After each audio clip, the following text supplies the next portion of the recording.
So what did I learn today? Well, I learned today that success is really a result, not an action. It's less about what you do, it's more about what you get. You know, you can spend a lifetime being productive and have absolutely no reward, nothing to demonstrate that you produced an outcome. You know, in many countries, some of the hardest working people are the poorest paid, but they're very hardworking. Unfortunately, the value they're creating by their hard work is the reason why most of them are still poor. Because it's not about how much effort you put in.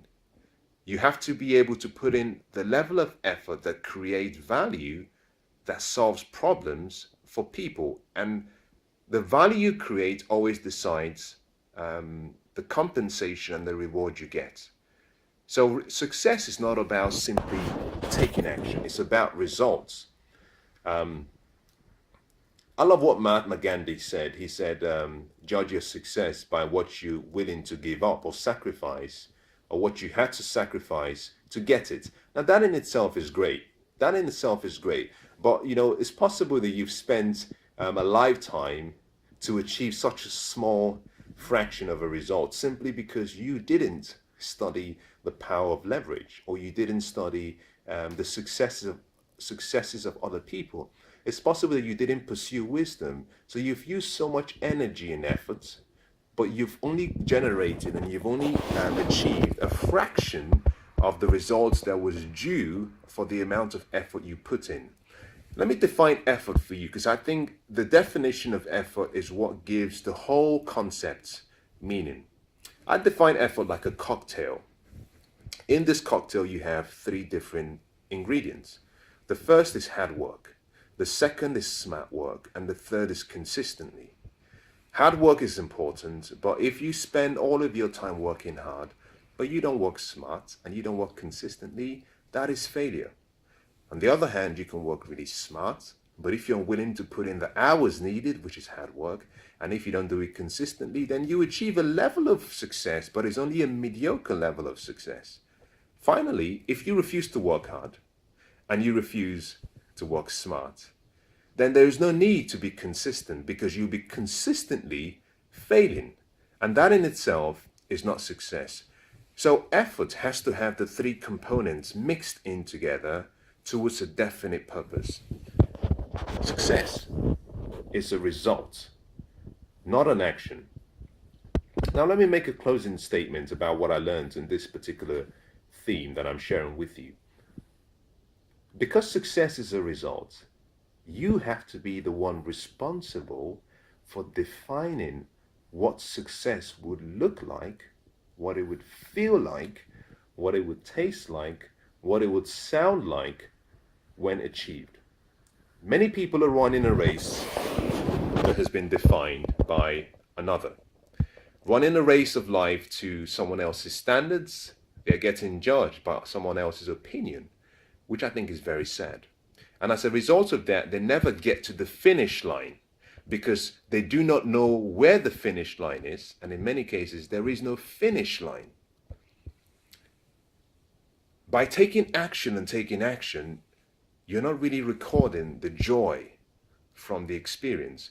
You're not recording the progressive realization of a goal or a dream. You're not recording the satisfaction and the level of progress you're making or growth.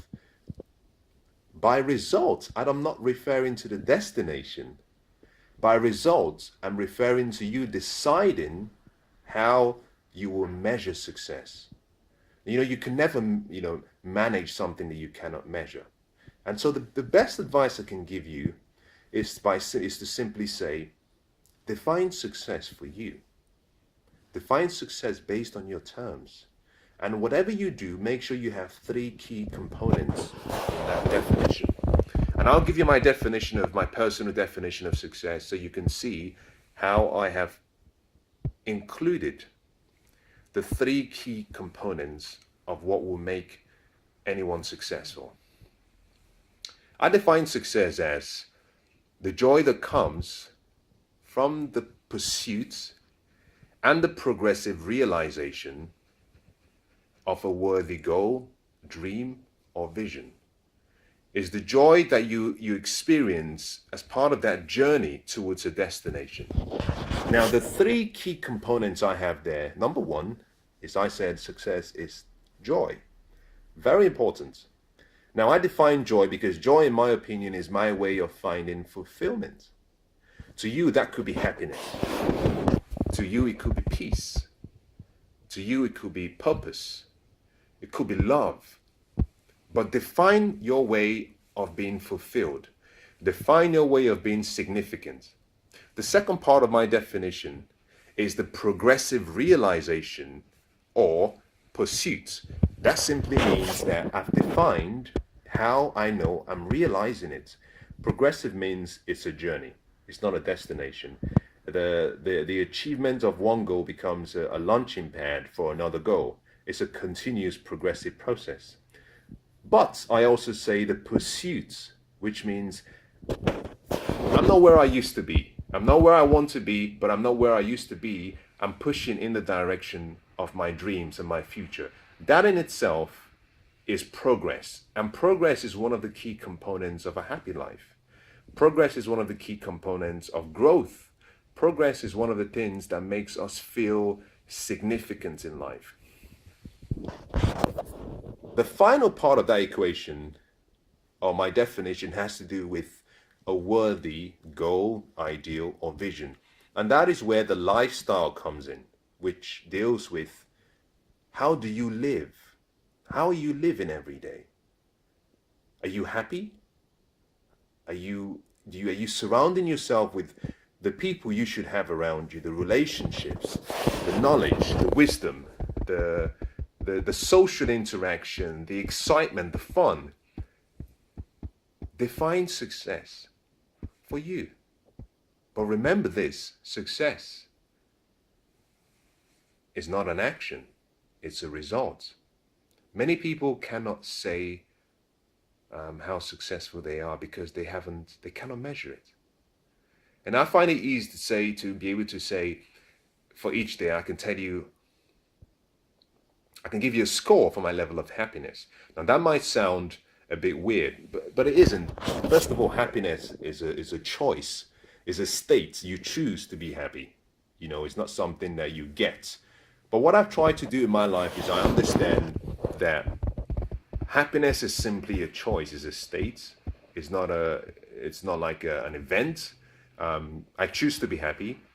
If I don't feel happy, I choose to get myself back in the state of happiness. But to measure the success of my day, I need a way of measuring it.